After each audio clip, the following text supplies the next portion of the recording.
Welcome to the second half of Chapter 18, and today we're going to learn some QT comparisons. QT comparisons, get it? So first I'm going to explain why I present this stuff the way I do. It goes back to philosophy and metaphysics.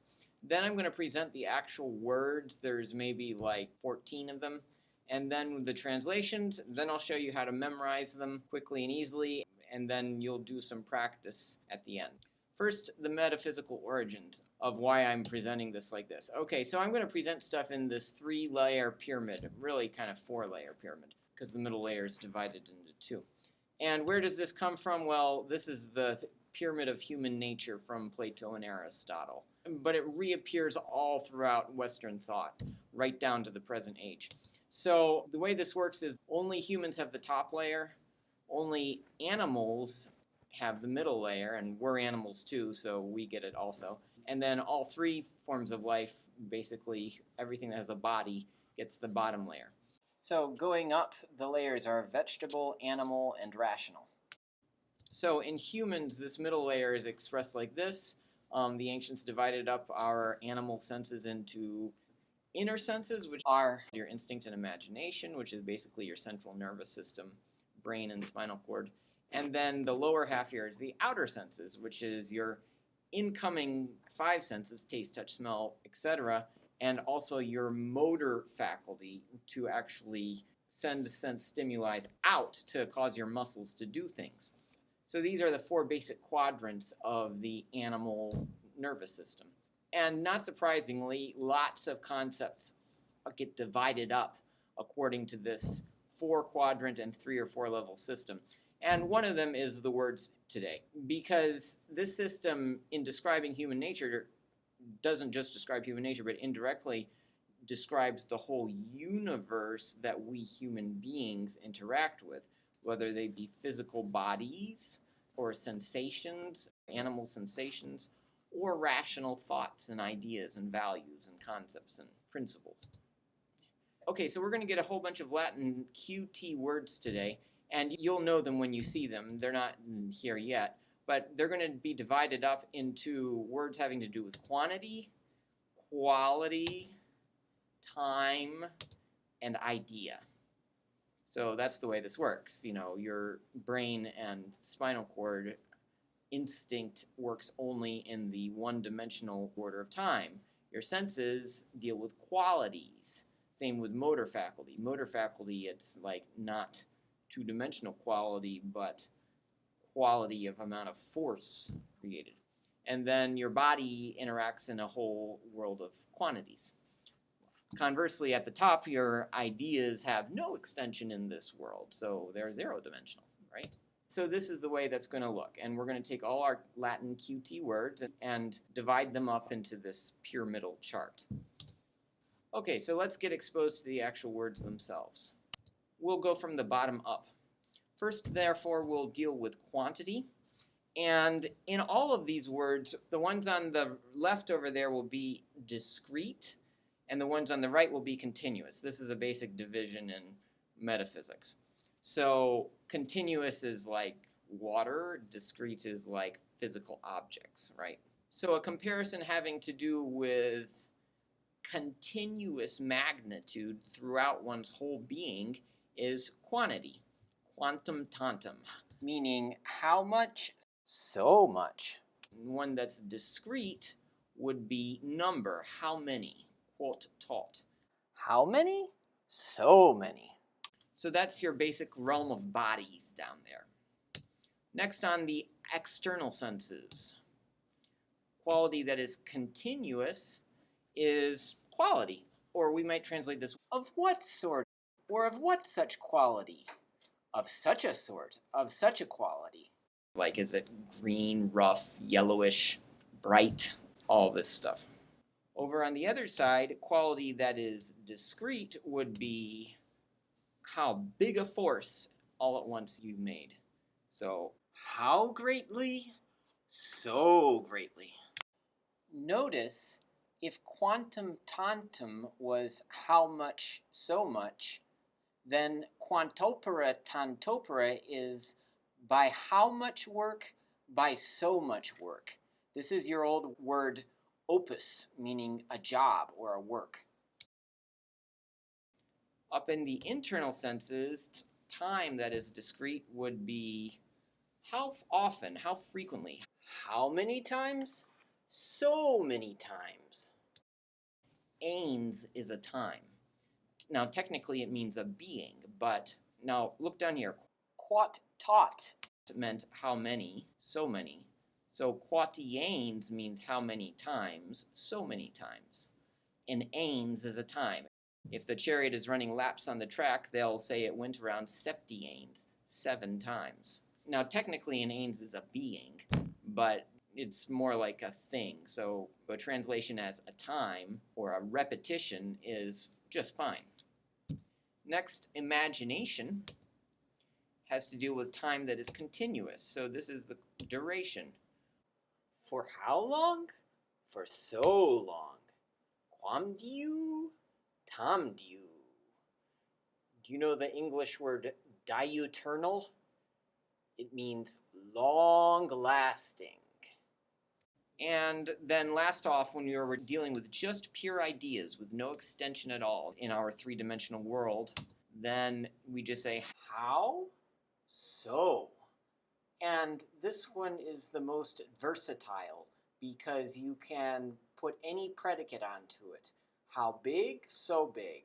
Or even an entire sentence like, how I went to the store? So you will go to the store, or to the theater house, or to jail. So you just say, how? So. Quam? Tam. And here we have not just a comparison possible, but a contrast. Because another commonly used pair is although, yet however. Quam quam, tamen. So that's what these mean. Quam quam is although, tamen is however. Okay, so let's do this little drill, and I'm going to give you an English derivative on most of these, and that should help you maybe remember the English meaning. Okay, so for quantum tantum, we have the English derivative like a quantum of energy is the tiniest amount that an electron or photon or some other particle can have. So this means much. How much? So much. Very good. So the next one, quot tot. So if I had a quota that I have to achieve a certain number of individuals, quot therefore means how many? So many. Very good. Okay, so the next one, quantopere tantopere. Now, I don't have a good word for this except for the opus part. You could have like opera, operation, opus. So this means how greatly? So greatly. Yeah. Quant opera. You have to really force it. Quant opera. Okay. Next one. Well, this is an obvious one. We have the English word quality. So how are you going to translate this? How such, so such, or of what such quality, of such a quality, or what sort of such a sort. Next we have quotients, totiens. And in English we have quotient, so if I have 15 and I divide them into 3 groups, how many beings are in each one? How many times? So many times. Yeah, remember ains is beings or times.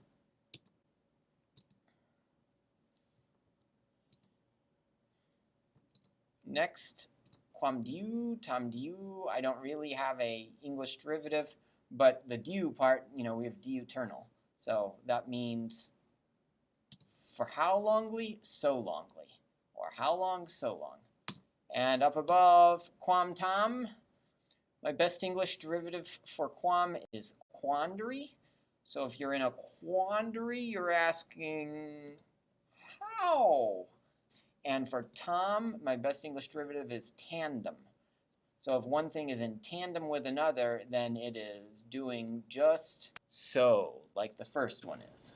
Right. And then last of all, quam quam, tamen. Well, I don't have English derivatives for those, but what do they mean?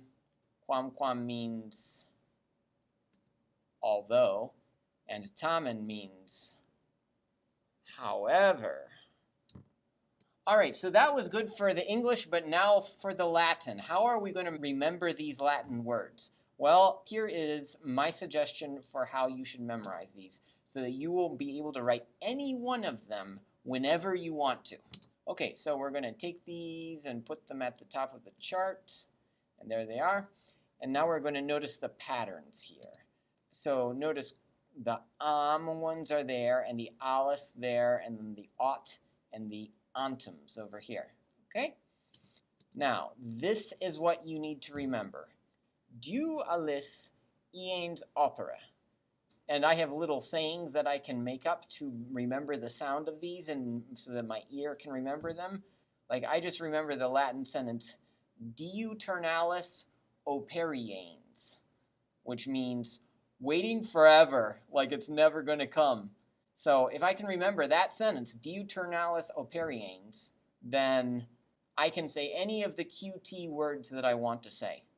Now, if you don't like that one, you might do a different sentence. Like in English, you might remember, Jane, do Alice's opera, or something like that. I don't know.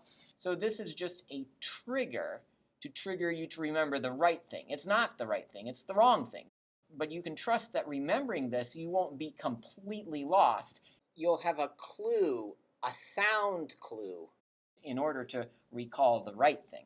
So Jane, do Alice's opera, or do Alice operiens are my two suggestions. But you need to remember these four. Do Alice iens opera. So can I close my eyes now and say, do Alice iens opera? Yeah. Will I be able to remember that in a week? Only if I remember a sentence, probably. This is, in any case, all that you need to remember. Okay, so from these four suffixes, you can deduce the whole chart. Watch. I can surely put a Q on front of du, right? So I can easily get quam du. And if I can get that, then I can get quam. That's pretty easy, right?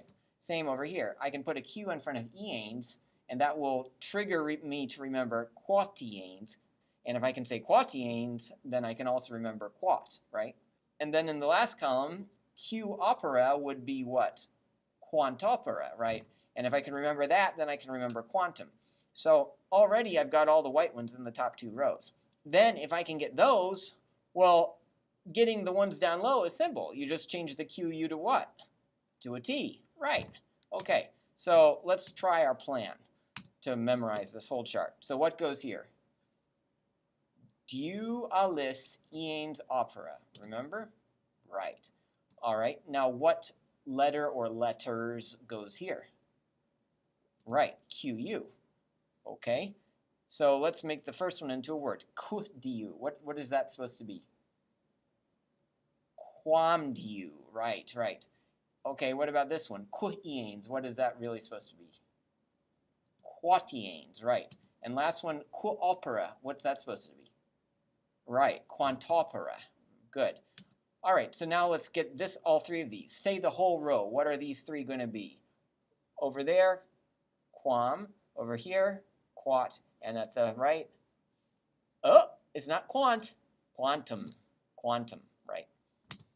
And then if we can get all those, what goes down here? Tom, tomdiu, talis, tot, totiens, tantum, tantopera.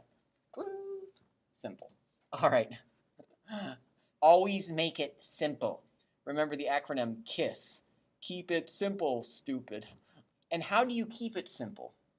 By starting from the hardest part to remember and working out there to the easy ones. Because if you can take out the hardest thing first, then the rest should be like water. It should flow easily. So what was our hardest part that we had to knock out first in order to remember the whole thing?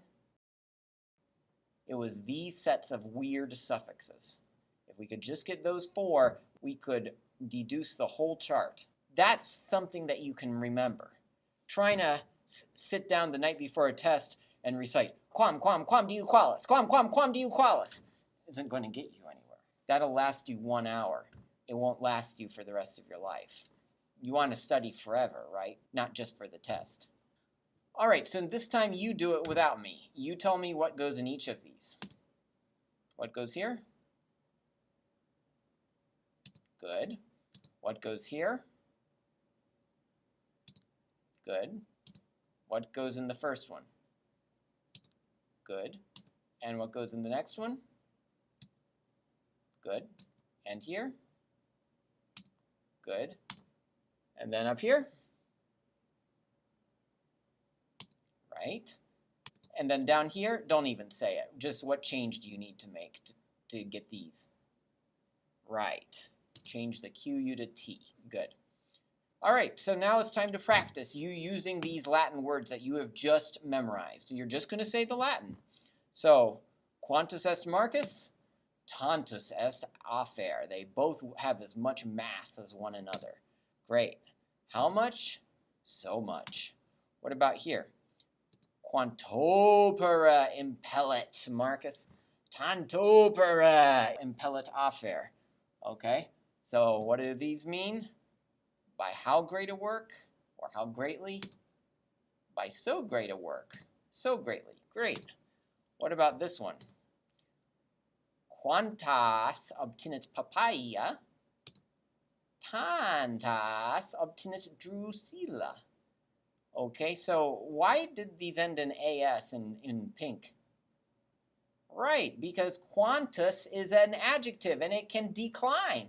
It can have any of these. So here we had an accusative singular. Papaya obtains how many, or you would reverse it in English, however many a papaya obtains, so many obtains Drusilla. And why did I pick feminine plural? Why?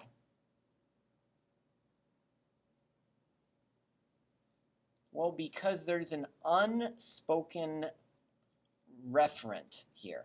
The referent is the thing that the quantas and tantas are referring to. Some noun is not being said here, but the speaker is thinking that noun in their mind.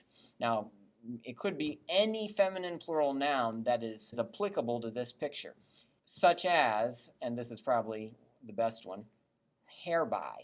They were thinking of however many plants papaya gets, so many plants Drusilla gets. So, but they didn't say that. They just said this much. All right? So, quantus, quanta, quantum could appear in any case number gender anywhere. And it's all determined by how it's used in the sentence and also by what spoken or unspoken noun it is modifying. So the meanings, how much, or in plural, it's how many. How many. So many obtains Drusilla. Next up, qualis also declines. It's third declension, so it goes qualis, quale. So this form here is a neuter. Quale est tectum, tale est murum. So what do these mean?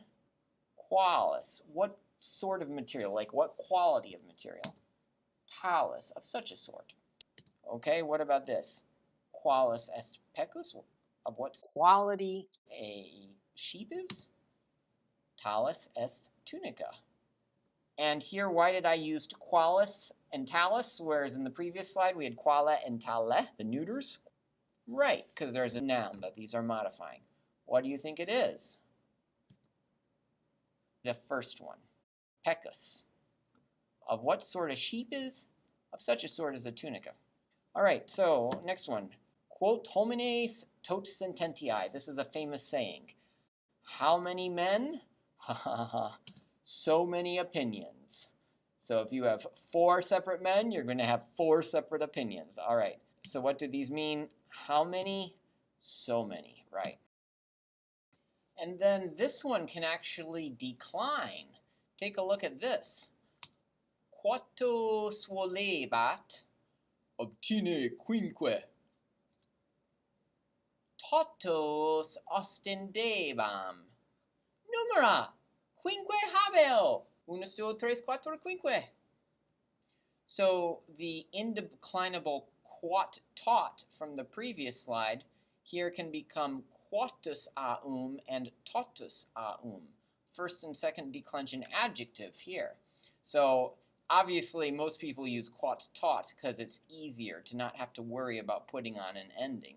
But sometimes you will run into this with an ending on it. Of course, why was this masculine instead of like feminine or neuter? Right, because there's a word that needs to be supplied here, a missing noun. And what noun do you think that is? Right, pisces. So it should be quantos pisces volebat, as many fish as he was wanting.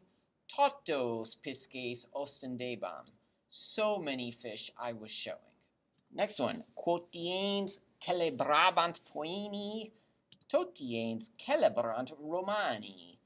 Okay, so these are calendars, ancient calendars. So quotiens means check. How many times? However many times the Carthaginians were celebrating, the Phoenicians, totiens, so many times the Romans celebrate. And what is an ains? All these things are ains. Every time is an ains. All right, so quotiens delphini cadunt, totiens circum ibimus. So what do these mean then? However many times the dolphins fall, so many times we go around until someone wins. UK. Okay, quam diu dicit, tam diu negant. So quam diu means diu, for how long, like all day. Quam diu, tam diu, like all day. Okay, you know that this is a sundial, right? The sun moves, right? Okay. So what do these mean? How longly, so longly. Good. Okay, and then this one goes vertically, so there's actually two here. So let's do the one on the left first. Quam diu puellula, which means as long as what? A little girl, as long as she's a little girl.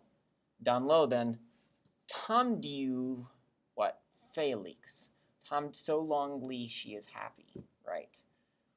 However, now on the right side, quam diu nupta, however longly she is married, then tam diu what? Sad, right? Roman girls, and in fact, little girls from all over the ancient world would get married at age 12 or so. Like 14 or 15 was late. And so do you think she had much say in that at that age? Yeah, that's the way it was. You know, life is hard. And especially back in Roman times when most people would be lucky to live to age 20. So that's why they rushed it back then, you know. Because, I mean, people are dropping like flies. Those who can, better. You know, whatever it is, getting married, working in the fields, everything is backed up. And children are like just little slaves running around. That's the way it goes. Okay, so the one on the left is quam comedet canis, which means how a dog eats. On the right, tam comedet Rufus. What? So Rufus eats. How or in what way? So, in that way. Quam canis est animal. So that means, although the dog is an animal, tamen Rufus est homo. However, Rufus is a human, right? Okay. Bone canis, male Rufe. So how means although. Contrast of the two quams. Quam, tamen, so behold, however, means however or nevertheless. So behold means so but behold, the opposite. So here we have one tam, which contrasts with two quams over there. So that's another way that these two contrast. All right, so quam, tamen. Okay, so let's review before you do it yourself. So here are your words again that you're going to be using, and remember, if you get stuck on one, where should you start from? That little sentence, remember? Diu alis iens opera. Start from those, and you'll probably remember what word you're forgetting. All right, so this would be what? Good, quantum. And this next one would be what? Good, quat. And the next one would be what? Good, quantopera. Good. And the next one here would be what? Qualis. Good. And the next one here would be what? Quotiens. Good. Or you could say quoties. And the next one here, duration, would be what? Yes, quamdiu. Good. And then up top, the easiest one, of course, is quam. And the contrasting one is going to be what? Good. Quam tamen. Good. Okay, way to go. All right, so now you try. So remember the things you need to remember. Dualis ins opera. All right. All right, so here we go. Write these down on a scrap sheet of paper so that your teacher can check them at the end. Or if you're not in a class, then you can rewind the video to the time in the top left corner to see the answer. Okay, so what would this one be? Write in both blanks. Okay, and what about this one?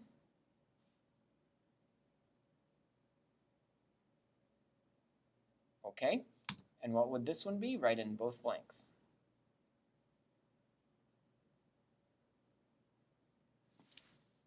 Okay, and this one?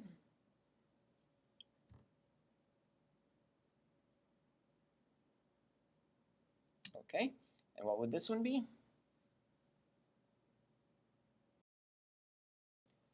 Okay, and what would this one be?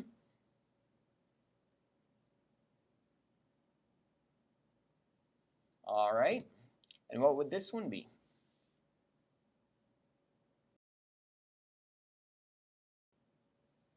Okay, and what would this one be? Look at the clue in the picture. Okay, right? And what would this one be?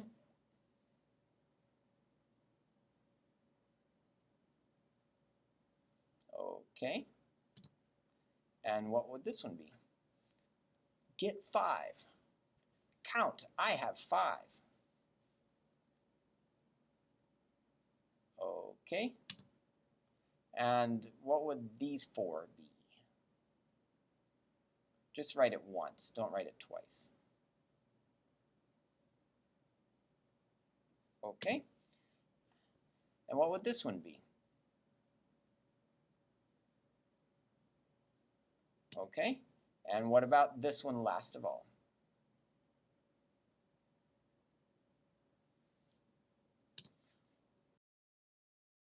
All right, so now we're done. One final review. So these are what in Latin? Right, quantus tantus or quantum tantum. And the English meaning is what? How so much? Good. And then this one is what? Good. And the English meaning is right. How many so many? And then the Latin here is what? Good. And the English meaning is right. How greatly, so greatly. And then the Latin here is what? Good. And the English meaning is what sort of such a sort? Or what quality-ish, such-ish. Okay, and then what would the Latin be here? Good, quotiens. And the English meaning is how many times? So many times, yeah. And the Latin here would be what? Good. And the English meaning is longly. Right, how longly? So longly. All right, and then the Latin here would be what? Good, simple. And the English meaning is what? How so? Right. And then the Latin here would be what? Good. And then the English meaning would be what? Although, however. Very good. All right, hopefully you're a master of these QT comparisons. They give you so much power. When you master all these comparisons, quantopera potest scriptor Romanus, tantopera potest scribere tu. Valete!